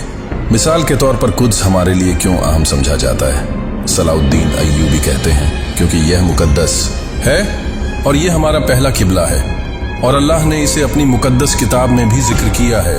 यह मुकद्दस सरजमीन है। सुल्तान कहते हैं जी हाँ, लेकिन यह सरजमीन बताती है कि मुकद्दस सरजमीन इश्क है, खुद इश्क की सरजमीन है। ये बहुत से औलिया के इस पर बेशुमार सजदे किए गए हैं। मस्जिद हराम की तरह जिसके दिल में यह नहीं है और इश्क जिसके नसीब में नहीं, वह यह सोचता है कि यह सिर्फ मट्टी की दीवारें हैं और जिनके नसीब में यह नहीं है उन्हें न जिहाद करना नसीब होता है न फतह। यानी अमीर सलाहुद्दीन जो इश्क को नहीं जानता उसे अपना रास्ता नहीं पता। नाजरीन, इसके बाद हम देखते हैं कि सुबह के वक्त सलाहुद्दीन अय्यूबी अपने साथियों के साथ तैयार खड़े होते हैं। ईशी लामह मियाँ दूद उनके पास आता है और उनसे कहता है सलाहुद्दीन काफिला तैयार है और सब आ गए हैं, फिर हम किस चीज के इंतजार में हैं? तो सलाहुद्दीन अय्यूबी कहते हैं शमसा खातून भी हमारे साथ आएंगी। यह सुनकर मियाँ दूद कहता है तुम्हारे चाचा को वो लड़की ज्यादा पसंद नहीं है। सलाहुद्दीन अय्यूबी कहते हैं क्या उन्होंने आपको भी ये बता दिया? तो मियाँ दूद कहता है उन्हें ये वजाहत देने की जरूरत नहीं है। सलाहुद्दीन अय्यूबी कहते हैं बातों को बढ़ा चढ़ाकर पेश करने की जरूरत नहीं, मैंने उन्हें सूरतें हाल समझाई लेकिन वो समझने से कासिर हैं। मियाँ दूद कहता है शेर को बहुत बूढ़ा हो गया है, अब वो दिल की बात नहीं समझता। तुम्हें जो सही लगता है वही करो। इशी लामह फातिमा खातून भागती भागती आती है और पूछती है क्या शमसा आई? तो सलाहुद्दीन अय्यूबी कहते हैं अभी तक वो नहीं आई, हम उसके इंतजार में हैं। क्या कुछ हुआ है? जवाब में फातिमा खातून कहती हैं मैंने सोचा कि वो अपने कमरे में है। फजर की नमाज के बाद मैं उसे देखने गई। मैं जब उसके कमरे में दाखिल हुई तो बिस्तर खाली पाया। क्या ये लड़की रात के अंधेरे में कहीं चली गई? सलाहुद्दीन अय्यूबी परेशान होते हुए कहते हैं अल्लाह अल्लाह, वो कहाँ जा सकती है? मेरा दिल कहता है चले अलग हो जाए और हर जगह उसे तलाश करें। मगर इसी लम्हे शमसा आ जाती है और कहती है मैं अपनी माँ को अलविदा कहने गई थी, मुझे अफसोस है कि आपको इंतजार करना पड़ा। सलाहुद्दीन अय्यूबी कहते हैं अस्तगफिरुल्लाह, हम बस परेशान थे। शमशा कहती है आपको मेरी फिक्र करने की जरूरत नहीं है, शाम में मेरा काम खत्म हो गया है, अब चलें। फिर शमसा फातिमा खातून का शुक्रिया अदा करने के बाद आगे बढ़ जाती है। मियाँ दूध के पास आने पर शेर को कहते हैं हमारी दाढ़ी सफेद हो गई है लेकिन हमारी कोई नहीं सुनता। तो मियाँ दूध कहता है क्या दिल भी सफेद दाढ़ी वाले की बात सुनते हैं? अपनी माँ के हाथ का भोसा लेने के बाद सलाहुद्दीन अय्यूबी रवाना हो जाते हैं। उधर हम देखते हैं कि मैला और बालीन बगी में सवार होकर मिस्र की जानिब रवा दवा होते हैं। मैला कहती है मिस्र में जाने का मकसद बादशाह की तिजारत का दाम की हिमायत करना है, लेकिन हमारा आत्मीम कसद माइज के कातिल को तलाश करना है, सलाहुद्दीन को कत्ल करना है। इस हवाले से तो बालन कहता है आपको कुछ गलत फहमी है, सलाहुद्दीन से मेरी कुर्बत आपको डराती है। जवाब में मैला कहती है इसे खौफ के बजाय एहतियात कह सकते हैं। सलाहुद्दीन से अपनी कुर्बत को मेरे रास्ते में हाइल ना होने देना। जवाब में बालन कहता है मेरा वाहिद मकसद अपने खानदान की बादशाहत को बरकरार रखना है, मेरा मिस्र आने का सबब यही है। मैला कहती है आने का सबब, वापसी का सबब, रहने का सबब, ये सब मुख्तलिफ कहानियां हैं। बाज औकात कहानियां हमें अपनी मर्जी का रास्ता इख्तियार करने से रोकती हैं। बालन कहता है यह आपकी सोच पर मुनसर करता है। शाम में सुल्तान शेर को और यारकी के पास आते हैं और उनसे कहते हैं शेर को क्या तैयारियां मुकम्मल हैं? तो शेर को कहते हैं मेरे सुल्तान तैयार हैं। सुल्तान कहते हैं गंदम के वो जखर जो टेम्पलर्स ने लोगों से छुपा रखे हैं। उन्हें हासिल करने के बाद आप जानते हैं कि एक भी दाना जाए किए बगैर उन्हें कहां भेजना। घी में सवार महिला आगे बढ़ते हुए बालीन से कहती है, हम मिस्र के करीब हैं। बालीन पूछता है, क्या आप वाकई सलाहुद्दीन को मारने के लिए पुरजम हैं? तो महिला कहती है, कोई शक नहीं, जब भी मुझे मौका मिलेगा मैं एक भी लम्हा जाए किए बगैर ऐसा करूंगी। बालीन कहता है, आप बहुत तकलीफ में हैं। तमैला कहती है, चाहे तुम इसे तस्लीम करने से इनकार करो, लेकिन सलाहुद्दीन के साथ तुम्हारी दोस्ती काफी गहरी है। बालन कहता है, सलाहुद्दीन जैसे आदमी को अगर कोई औरत अपने खंजर से मारे मैं उसे नहीं रोकूंगा। इसके साथ ही मैला बग्गी से उतर जाती है। उधर सलाहुद्दीन अय्यूबी शमसा और अपने साथियों के साथ आगे बढ़ रहे होते हैं और एक मुकाम पर रुकते हुए कहते हैं, हम यहाँ काजी फाजिल का इंतजार करेंगे। शमसा कहती है, मैं यहाँ से काफिले से अलग हो जाऊंगी। सलाहुद्दीन शाहवार ने मुझे जो आजादी दी उसकी बदौलत मैं जिस दरवाजे से चाहूंगी दाखिल हो सकती हूँ। सलाहुद्दीन अय्यूबी भी उससे कहते हैं, जैसे आप चाहे, हमसे दूर रहना आपके लिए फायदेमंद होगा। मैं आपको कायरा में कहाँ ढूंढ सकता हूँ? तो शमशा पूछती है, आप मुझे क्यों ढूंढना चाहते हैं? सलाहुद्दीन अय्यूबी कहते हैं, अगर आपको किसी चीज की जरूरत हुई। तो शमशा एकदम से कहती है, आपका शुक्रिया, मैं अपने मामलात खुद संभाल सकती हूँ। आपने वो किया जो आप कर सकते थे, मुझे उम्मीद है इस बार आप कामयाब होंगे। ये कहते साथ ही शमसा आगे बढ़ जाती है, जबकि सलाहुद्दीन अय्यूबी मुसलसल उसे देखते रह जाते हैं। कुछ देर के बाद काजी फाजिल सिपाहियों के साथ वहां आते हैं, जिसे देखते साथ ही सलाहुद्दीन अय्यूबी एकदम से घोड़े से उतर जाते हैं। वो दोनों पुरजोश अंदाज में गले मिलते हैं। सलाहुद्दीन अय्यूबी कहते हैं, हम आपकी फराम करदा खबरों की बदौलत ही यहां तक पहुंचे हैं। काजी फाजिल सहारा वाले का शुक्रिया अदा करते हैं, फिर कहते हैं, खलीफा हजरत हमारा इंतजार कर रहे हैं। फौजी शहर में दाखिल होने में हमारी मदद करेंगे। तो सलाहुद्दीन अय्यूबी कहते हैं, चलो जल्दी करो, शहर में हमारे दाखिले के बारे में शहवार को जितना देर सेपता चलेगा उतना ही हमारे लिए बेहतर होगा। काजी फाजिल कहते हैं, मैंने शमसा को देखा क्या? वो आपके साथ थी? तो सलाहुद्दीन अय्यूबी कहते हैं, जी हाँ, वो हमारे साथ आई थी। वो अपनी माँ को ढूंढते हुए शाम आई थी, बाकी मैं आपको बाद में बताऊंगा। फिर पूछते हैं, हम शहर में कैसे दाखिल होंगे? तो काज फजल कहते हैं, शहर में दाखिल होने का एक ही तरीका है, लेकिन मुझे नहीं लगता कि आपको यह पसंद आएगा। उधर वो बुजुर्ग करातेगन से कहता है, तुम एक दिन इसे याद करोगे, लगता है आज वो दिन है। काफी अरसा हम कुछ कहे बगैर एक दूसरे को देखते रहे हैं। करातेगन कहता है, आंखों से देखते रहे हैं। बुजुर्ग कहता है, हमारी खामोशी को कोई नहीं समझ सकता और न हमारे अल्फाजों को। मेरी जिंदगी के आखिरी दिन चल रहे हैं, इसलिए मैं इस तनाज को मजीद तवील नहीं करूंगा। एक चिंगारी रोशन हो गई है, मैंने तुम्हारी आंखों में देखकर हर चीज बता दी। अब सब कुछ तुम्हारे जहन में बस गया है, क्योंकि गोकटंगरी उसने रूह का इंतखाब किया। करातेगन पूछता है, उसने मुझे क्यों चुना? उकाब, उसने मुझे क्यों चुना? क्या उसने मुझे तकलीफ देने के लिए मुंतखाब किया? मेरा दिल जल रहा है क्या? उसने मुझे इसलिए चुना कि मेरा दिल मजीद जले। उकाब, गोकटंगरी ने मुझे क्यों चुना? तो यही अल्फाज दोहराते दोहराते खड़ा हो जाता है। फिर वो खुद ही कहता है, आपकी वजह से उकाब, आपकी वजह से मुझे मर जाना चाहिए था। आपने मुझे क्यों बचाया? क्या आप जल्दी नहीं आ सकते थे और मेरे भाई को नहीं बचा सकते थे? मुझे आपने क्यों बचाया? फिर बैठते हुए कहता है, आप मुझे वहां से क्यों ले गए? तो बुजुर्ग कहता है, तुम्हारे बाबा ऐसा चाहते थे, हर चीज तुम्हारे नफ्स के लिए थी। करातेगन पूछता है, ठीक है, मैं इस नफ्स के साथ क्या करूं जो मेरे अंदर है? उकाब, तो बुजुर्ग कहता है, तुम उस वक्त तक जिंदा रहोगे जब तक कि तुम्हारे नफ्स के हकीकी मालिक को वो नहीं मिल जाता जो वह चाहता है। पहले की तरह मैं ये वक्त नहीं भुला। अगर तुम टेंगरी का तोहफा चाहते हो तो अपनी अकल को टेंगरी के सुपुर्द कर दो। ये कहते साथ वो करातेगन के सर पे हाथ रखता है तो करातेगन बेहोश हो जाता है। उधर हम देखते हैं कि सलाहुद्दीन अय्यूबी काजी फाजिल और लतीफ के साथ एक कुएं के पास खड़े होते हैं और पूछते हैं, क्या हम यहाँ से दाखिल होंगे? जवाब में काजी फाजिल कहते हैं, आपका नाम यूसुफ है, तो इसलिए मुझे लगा कि मिस्र में दाखिल होने के लिए कुएं के अलावा कोई रास्ता मौजूद नहीं। सलाहुद्दीन अय्यूबी कहते हैं, सब सलामती से हो जाए, अब अंजाम अहम है। कायरा में बालन शहवार के सामने खड़ा होता है। शहवार कहता है, हमें खुशी है कि बादशाह हजरत ने इतनी जल्दी मायदे के लिए हमारी दरख्वास्त को कबूल किया। कायरा में खुशामदीद। बालन कहता है, बादशाह का ख्याल है कि यह मुयदा हमारी शाकदारी का पहला कदम होगा, लेकिन एक मसला है जिसे फौरी तौर पर हल करने की जरूरत है। गंदम का काफिला जो कमांडर माइल्स की मौत के दौरान आया था, उसे दोबारा भेजना होगा। शहवार कहता है, यह अब आपकी परेशानी नहीं है, कायरा के गोदाम में गंदम तैयार है, आप जब चाहे काफिले को मुनज्जाम करके भेज सकते हैं। बालन के कहने पर मार्कोस सोने से भरा संदूक खोल देता है, जिसे देखकर जौहर और शहवार बहुत खुश होते हैं। शहवार का बेटा कामिल कुछ ज्यादा खुश दिखाई नहीं देता।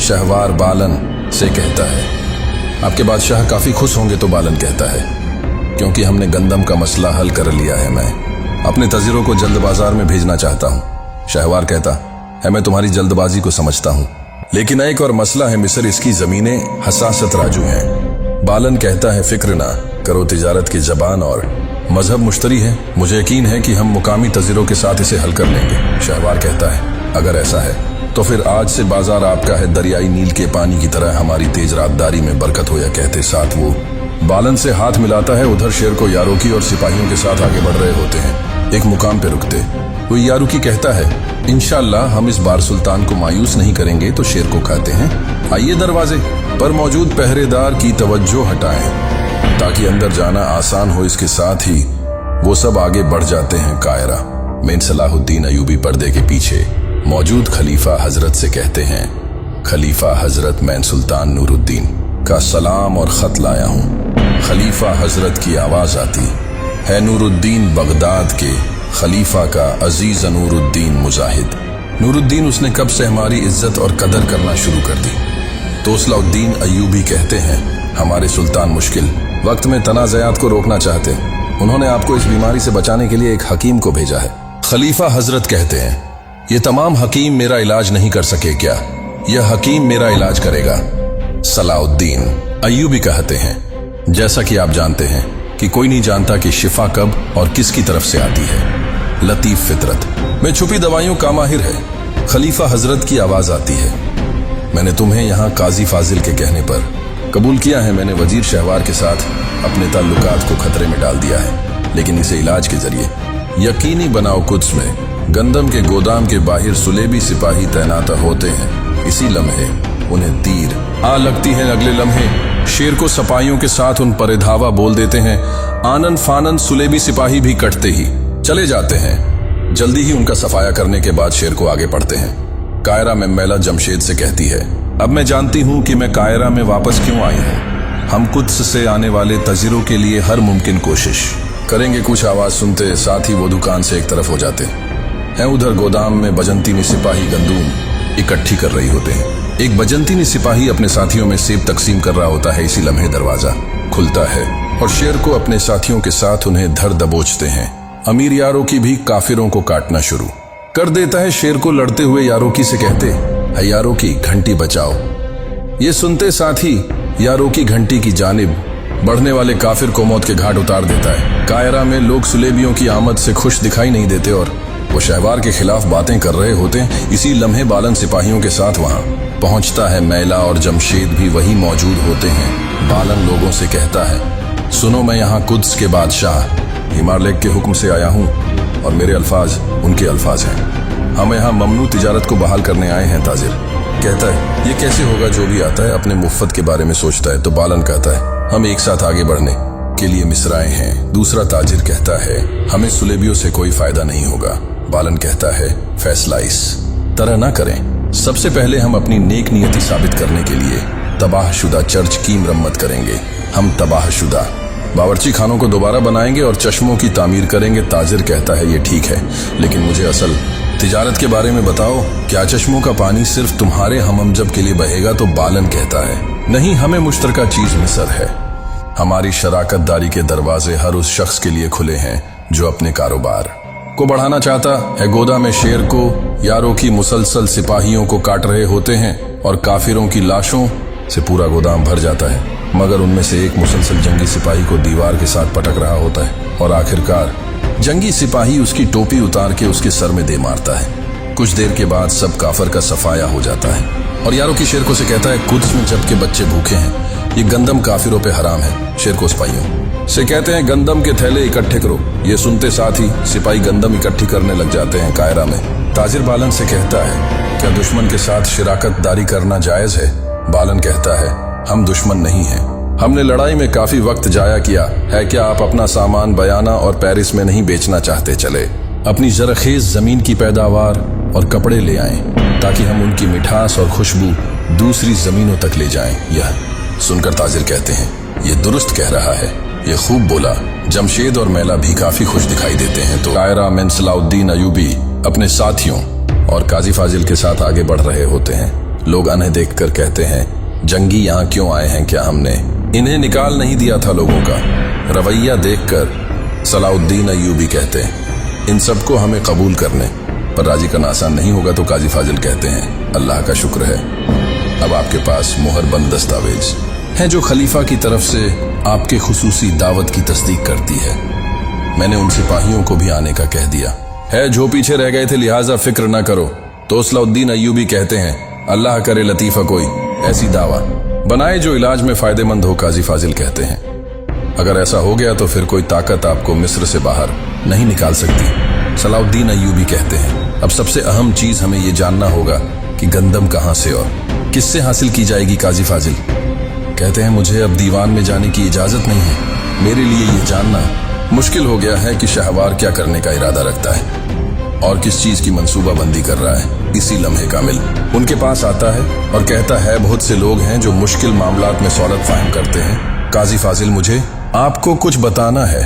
यह सुनकर सलाउद्दीन अयूबी उसे हैरान गोई से देखते हैं।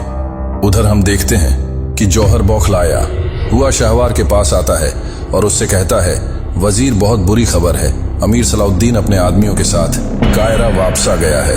ये सुनते साथ ही शाहवार के चेहरे का रंग उड़ जाता है और वो एकदम से खड़े होकर कहता है, क्या अमीर सलाउद्दीन कायरा वापस आ गया? ये कैसे हो सकता है? तुम इसकी इजाजत कैसे दे सकते हो? दीवारों की हिफाजत पर मामूर तमाम मुहाफिज के सर काट दो। तो जौहर कहता है, काजी फाजिल। वो चुपके से उसे अंदर ले आया। खलीफा हजरत के इलाज के बहाने दाखिल हुआ। वो अपने साथ हकीम लतीफ को लाए हैं। तो सहवार कहता है, मुझे खलीफा के इलाज से कोई सरोकार नहीं, उन्हें फौरी तौर पर गिरफ्तार किया जाए और मेरे सामने लाया जाए फौरन।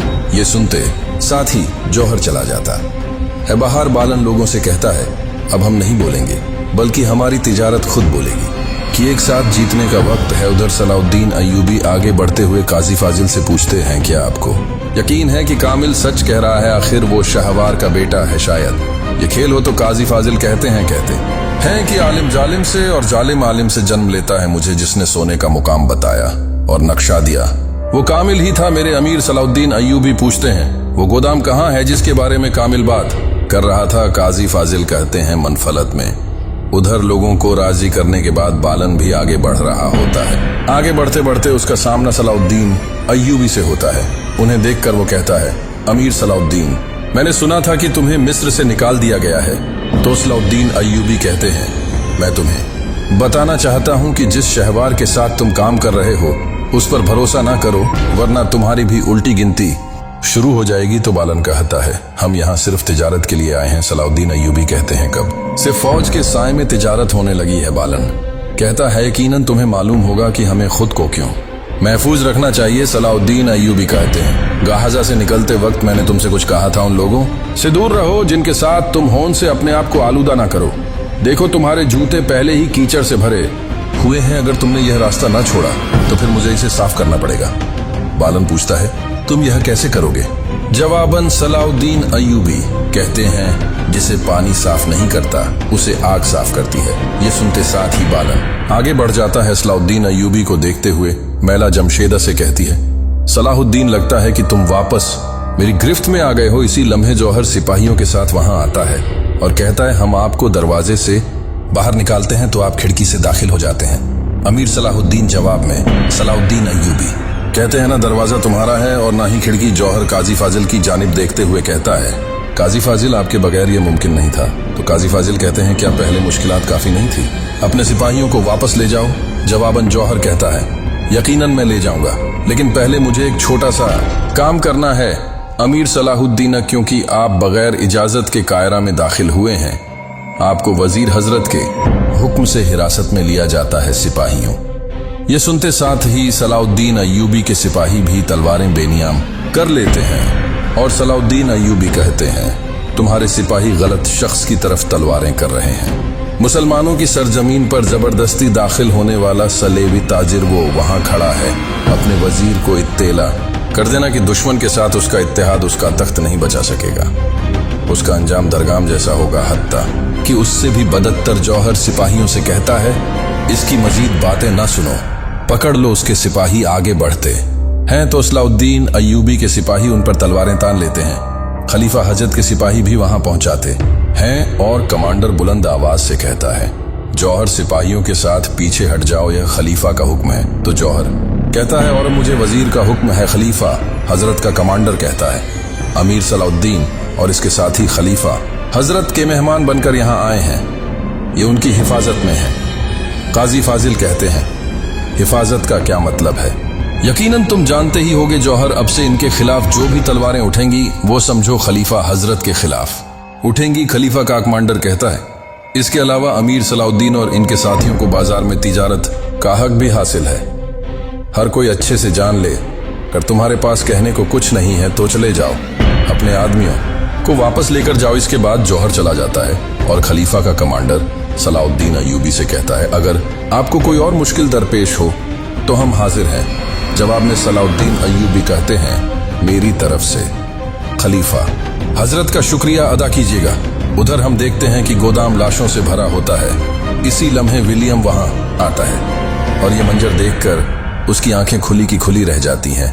वो खुद से कहता है, यहाँ क्या हुआ है? फिर अफसोस करते हुए एक सिपाही की आंखें बंद कर देता है। कायरा में सलाउद्दीन अय्यूबी काजी फाजिल से कहते, हैम बालन के गंदुम ले जाने से पहले हमें हरकत करनी होगी। मैं कुछ सिपाहियों को गोदाम से मालूमात जमा करने के लिए रवाना करूंगा। तो काजी फाजिल कहते हैं, गंदम के गोदाम के तमाम कामों को शाहनवाज अहमद संभालता है। वो मेरा करीबी दोस्त है, हमारी किसी भी दरख्वास्त को वो रद्द नहीं करेगा। यह सुनकर सलाउद्दीन अय्यूबी कहते हैं, हमारा काम इससे बहुत आसान हो जाएगा। ये गंदम किसी भी कीमत पर कुद्स नहीं पहुंचना चाहिए। काजी फाजिल कहते हैं, बिल्कुल।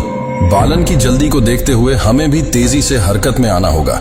सलाउद्दीन अय्यूबी कहते हैं, हमें कुद्स से यहाँ बाजार की दुकानें भरने के लिए आने वाले सामान के बारे में कुछ जानना होगा। काजी फाजिल कहते हैं, वो बाजार के ताजिर को सिक्कों से खुश करके यहाँ से जो चीजें लेंगे हमें उसका भी हिसाब लगाना होगा। ऐसा लगता है कि वो मुसलमान ताजिरों को भी कायल करना चाहते हैं। फिर जमशेद और मैला की जानिब देखते हुए कहते हैं, मैं इस काम के लिए सही शख्स को जानता हूँ। सलाउद्दीन अय्यूबी उन्हें देखते हुए कहते हैं, उमेरा खातून भी फायदेमंद साबित हो सकती है, इन्होंने पहले भी मेरी बहुत मदद की। काजी फाजिल कहते हैं, इसकी दुकान काफी अरसे से बंद थी। सलाउद्दीन अय्यूबी पूछते हैं, ये कहाँ थी? काजी फाजिल कहते हैं, मुझे नहीं मालूम। शाम में शेर को सुल्तान से कहते हैं, सुलेबियों के गोदाम में मौजूद गंदम महफूज तरीके से अपने कब्जे में ले ली गई है। सुल्तान यारों की कहता है, हमने उनके सिपाहियों की तादाद भी कम कर दी है। सुल्तान ये सुनकर सुल्तान कहते हैं, तो फिर अब दूसरे फरीज का वक्त है। कुद्स में इमारलेक अपने घर वालों के साथ बैठा खाना खा रहा होता है और कहता है, बहुत जल्द मारिया मलका यहाँ आ जाएंगी। ये सुनते साथ ही सबीला बहुत परेशान हो जाती है। इसी लम्हे विलियम भागता भागता वहां आता है और कहता है, हमारे गंदम के गोदाम पे हमला हुआ है। बदकिस्मती से हमारे पास जो बाजार में बचा हुआ सामान है उसके अलावा गंदम का एक दाना भी नहीं बचा। ये सुनकर इमारलेक को बहुत गुस्सा आता है और वो कहता है, सुल्तान नूरुद्दीन फिर अपने बच्चों को परेशान होता हुआ देखकर कहता है, बालन जल्द अज जल्द मिस्र से आने वाले कारवाह को रवाना करेगा, घबराने की जरूरत नहीं, अब लोगों को पुरसुकून करने का वक्त है। विलियम ये सुनते साथ ही विलियम चला जाता है। कायरा में काजी फाजिल और सलाउद्दीन अय्यूबी मैला की दुकान में मौजूद होते हैं। सलाउद्दीन अय्यूबी मैला और जमशेद से कहते हैं, सलेबियों के साथ हमारी तिजारती जंग शुरू हो गई है। मेरी आपसे ये दरख्वास्त है कि इस जद्दोजहद में बाजार के मुसलमान ताजिर को अपने इतराफाज में जमा करें। फिर काजी फाजिल जमशेद से कहते हैं, जमशेद तुम इस बाजार के सबसे पुराने, सबसे अहम और सबसे ज्यादा माहिर ताजिर में से एक हो। अगर तुम बस इतना कह दो कि तुम्हें बालीन के अल्फाज पर भरोसा नहीं है तो दूसरे ताजिर भी घबराएंगे। जमशेद कहता है, ठीक कहा, इसके लिए मैं सब कुछ करने को तैयार हूं।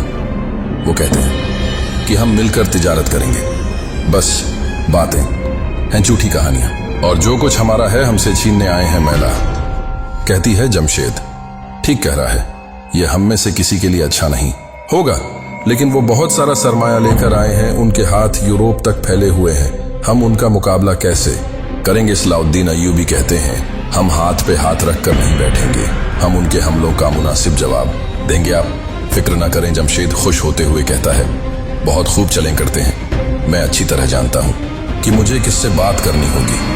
ये कहते साथ ही जमशेद काजी फाजिल के साथ चला जाता है। बाहर से शम्सा आगे बढ़ते हुए दुकान में सलाउद्दीन अय्यूबी और मैला को देखती है। सलाउद्दीन अय्यूबी जाने लगते हैं कि मैला उनसे कहती है, आपको दोबारा कायरा में देखकर बहुत खुशी हुई, इससे कोई फर्क नहीं पड़ता कि आपके रास्ते में कई रुकावट आएगी, बस कभी हिम्मत मत हारिए। घास सलाउद्दीन अय्यूबी कहते हैं, और दुश्मन भी कभी हथियार नहीं डालेगा। आपके ख्याल में वो कहां से शुरू करेंगे? आपने बाजार में इसके बारे में जरूर कुछ सुना होगा। आपने कहा था कि आप नई हैं, लेकिन आपके खबरी पुराने हैं। तो बताएं, क्या आपको किसी खबरी ने खबर दी? जवाब में मैला कहती है, उन्होंने अभी तक ऐसा कुछ नहीं बताया, लेकिन जैसे ही मुझे कुछ मालूम होगा मैं आपको खबर दे दूंगी। सलाउद्दीन अय्यूबी उसके हाथ पे मौजूद ब्रेसलेट को बड़े गौर से देख रहे होते हैं। यह मंजर देखते हुए शम्सा की आंखें भर आती है और वो उस लम्हे को याद करती है जब शेर को सलाउद्दीन अय्यूबी से कह रहे थे, देखो मैंने अभी तक सब्र किया और खामोश रहा, लेकिन अब बहुत हो गया। हर चीज की हद होती है। यह लड़की एक ईसाई है, मजीद यह है कि वो गाना गाती है। क्या तुम यह चाहते हो कि तुम्हारे बच्चों की परवरिश एक ऐसी औरत के हाथों हो? इस ख्याल के बाद शम्सा इतर लेने के लिए दुकान में दाखिल होती है और सलाउद्दीन अय्यूबी का सामना होने पर कहती है, मैं लैला के साथ खरीदारी करने निकली थी, तो सोचा क्यों ना कोई अतर भी ले लें। क्या कोई खुसूसी गुफ्तगू चल रही है? सलाउद्दीन अय्यूबी कहते हैं, ऐसा खुसूसी तो कुछ नहीं था, मैं बस जाने ही वाला था, आप आ जाएं। फिर सलाउद्दीन अय्यूबी लैला से उसका हाल वाल पूछते हैं, तो लैला कहती है, मैं ठीक हूं। जब से शम्सा बहन आई है यूं लगता है जैसे सारी दुनिया मेरी है। सलाउद्दीन अय्यूबी जाने ही लगते हैं कि मैला कहती है, मैं आपकी वापस आमद का इंतजार करूंगी। इसके साथ ही सलाउद्दीन अय्यूबी चले जाते हैं और मैला शम्सा से कहती है, शम्सा खातून, मेरी दुकान में आकर आपने मुझे शर्फ बख्शा, मैं आपकी मदद कैसे कर सकती हूँ?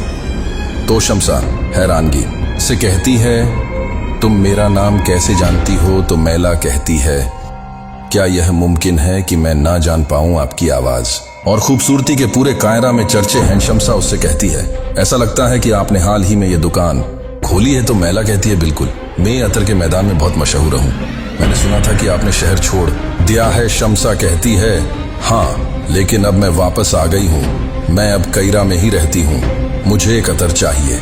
मैला उससे अतर दिखाती है तो वो कहती है, ये अच्छा है, मैं यही लूंगी। मैला उससे रकम लेने के बजाय तोहफतन उसे दे देती है। दुकान से बाहर आने के बाद लैला आगे बढ़ते हुए पूछती है, क्या यह औरत मुसलमान नहीं है? तो शम्सा कहती है, ऐसा ही लगता है, तुम ये अतर लेकर जाओ, मुझे थोड़ा सा काम है। ये सुनते साथ ही लैला चली जाती है और शम्सा छुपकर मैला की दुकान की जानिब देखने लग जाती है। फिर कहती है, आइए देखते हैं कि आपकी दुकान में और कौन है हुमैरा खातून। कुछ में गंदम के कमी की वजह से लोग बहुत परेशान होते हैं और जो गंदम दस्तयाब होती है उसकी कीमत बहुत ज्यादा होती है। एक शख्स कह रहा होता है, ऐसे बादशाह का क्या फायदा दूर। खड़ी डीढ़े चातलियों और लाड़ गाय सारा मंजर देख रहे होते हैं और लाड़ गाय कहता है, यह शख्स ठीक कह रहा है। तो चातलियों कहता है, अगर बालन गंदम ले आया तो यह आवाम कभी उसे नहीं भूलेगी, अगर नहीं तो यह बादशाही मारलेक के लिए बहुत बड़ा झटका होगा। लाड़ गाय कहता है, और वो भी हमारी उंगली को। हरकत दिए बगैर कायरा में शम्सा मैला की दुकान के बाहर घात लगाई बैठी होती है। काले चोगे में मलबोस एक खातून उसकी दुकान में दाखिल होती है और कुछ ही देर के बाद काले चोगे में मलबोस एक खातून वहां से निकल जाती है। उसके निकलते साथ ही शम्सा आगे बढ़ती है, मगर दुकान के सामने पहुंचकर वो देखती है कि मैला के भेस में कोई और खातून मौजूद होती है और मैला जा चुकी होती है। यह देखकर शम्सा उसके पीछे जाती है। उधर हम देखते हैं कि मार्कोस बालन के पास आता है और उससे कहता है, ताजिरों की दुकानों की तैयारियां तकरीबन मुकम्मल है जनाब। बालन पूछता है, कुछ जानने वाली गंदम का क्या हुआ है? क्या आप गोदाम में गए और उसे देखा? मार्कोस कहता है, फिक्र ना करें, वो भी तैयार है, सुबह होते साथ ही उसे रवाना कर दिया जाएगा। ये सुनकर बालन कहता है, बहुत खूब, ये वही है जो इस वक्त सबसे अहम है। बादशाह बेसब्री से गंदम के आने का इंतजार कर रहे हैं। इसी लम्हे हम देखते हैं कि मैला वहां दाखिल होती है। उसे देखकर बालन पूछता है, हुमैरा खातून, खैर तो है क्या? आपको कोई मालूमात मिली है? तो मैला कहती है, मान, लेकिन मालूमात मेरे पास आई हैं सलाहुद्दीन ने मुझसे, और जमशेद से कहा कि आपके खिलाफ मदद फराहम करें। वो मुसलमान ताजिरों को एक छत के नीचे मुत्तहिद करने की कोशिश कर रहा है। यह सुनकर बालन कहता है, मैं इसी कदम का इंतजार कर रहा था। आप दोनों क्या उन रस्सियों पर खेल सकेंगे? मैला कहती है, यकीनी तौर पर। क्या आपको इसमें कोई शक है? बालन खड़े होकर कहता है, सलाहुद्दीन आपकी सोच से ज्यादा होशियार है। ये बहुत नाजुक मामला है। मुझे उम्मीद है कि आपके इंतकाम की ख्वाहिश आपके काम में खलल नहीं डालेगी, वरना ये इमारलेक के तमाम मंसूबे खराब कर देगा। मैला कहती है, मैं जल्द या बदर सलाहुद्दीन को मार डालूंगी, लेकिन मैं ये जल्दबाजी में नहीं करूंगी। मैं अपना महल, अपना निजाम, हर शय छोड़कर यहाँ आई हूँ। मैं अच्छी तरह जानती हूँ कि क्या कर रही हूँ और क्यों कर रही हूँ, इसलिए मैं उसके उसूलों के मुताबिक खेल खेलूंगी। बालन कहता है, आपने मेरा दिल खुश कर दिया। तो मैला कहती है, अगर आप मेरे बारे में अपने शुकूक को दूर करने में कामयाब हो गए हैं क्या, अब हम इस बहस की तरफ बढ़ें कि हम क्या करेंगे। उधर लतीफ सलाउद्दीन अय्यूबी से कहता है, अल्लाह का शुक्र है कि जो दवा खलीफा हजरत को पेश की गई है उसके मसपतन ताइस सामने ये हैदर्द आहिस्ता आहिस्ता कम हो जाएगा। सलाउद्दीन अय्यूबी कहते है, लतीफ तुम खुशखबरी लाए, शुक्रिया। उसी लम्हे एतसीस वहां आते हैं और कहते हैं, मेरे आमिर गोदाम के बाहर बद्धी तादाद में सलेबी सिपाही पहरा दे रहे हैं। उर्फा कहता है, उन्हें छकड़ों में गंदम लाद कर भेजने का फरीजा सौंपा गया है, वो कल सुबह गंदम ले जाएंगे। एतसीस कहते हैं, हमें अपने काम को आसान बनाने के लिए फौजियों को वहां से निकालने के लिए एक मंसूबा दरकार है। जवाब में सलाउद्दीन अय्यूबी कहते हैं, हमारा मकसद वहां सिर्फ फौजियों को हटाकर गंदम को हासिल करना नहीं है, यह सिर्फ पहला कदम है। हम इस मसले को जड़ों से हल करेंगे। मिस्र की सरजमीन पर किसी सलेबी का नाम और निशान बाकी नहीं रहना चाहिए। इसी लम्हे खलील वहां पे आकर सलाउद्दीन अय्यूबी को एक खत देता है और उनसे कहता है, शमसा चाहती थी कि मैं आपको ये 2 खत लेकर सलाउद्दीन अय्यूबी पढ़ते हैं, जिसमें लिखा होता है, वो एक मुसलमान लगने वाली बहरूपियां, उसने आपका अकीदा इस्तेमाल किया। हुमैरा खातून जो आपके चाचा के ख्याल में आपके लिए मौजूद थी, वो वैसे नहीं है। अगर आप उसका असली चेहरा देखना चाहते हैं, आप फौरन कायनात में मौजूद ईसाइयों के काररगाह की तरफ जा सकते हैं। यह पढ़ते साथ ही सलाउद्दीन अय्यूबी उस लम्हे को याद करते हैं जब काजी फाजिल ने उनसे कहा था, इसकी दुकान काफी अरसे से बंद थी, ये कहाँ गई थी मालूम नहीं। फिर उस लम्हे को याद करते हैं जब उन्होंने उसके हाथ पे मौजूद मछली का निशान देखा था। इन ख्यालात के बाद सलाउद्दीन अय्यूबी कहते हैं, उसकी कलाई परम छली का मतलब अब वाजे है।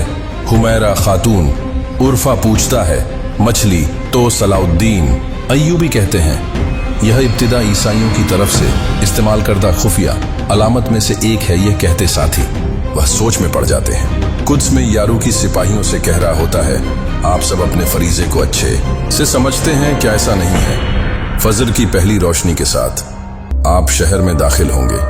आप बगैर कोई शोर मचाए अपना फरीजा अदा करेंगे। तो सिपाहियों कहता है, परेशान ना हो, हम कुद्स की गलियों को अपने हाथों की लकीरों की तरह जानते हैं। कायरा में सलाउद्दीन अय्यूबी मैला की दुकान में आते हैं और उससे कहते हैं, एक बहुत आम बात हुई है, स्लेवियों की तरफ से बाजार में फरोख्त के लिए लाए गए कपड़े वो सब बाजार के अंदर गोदाम में है और हम उस गोदाम को जला देंगे।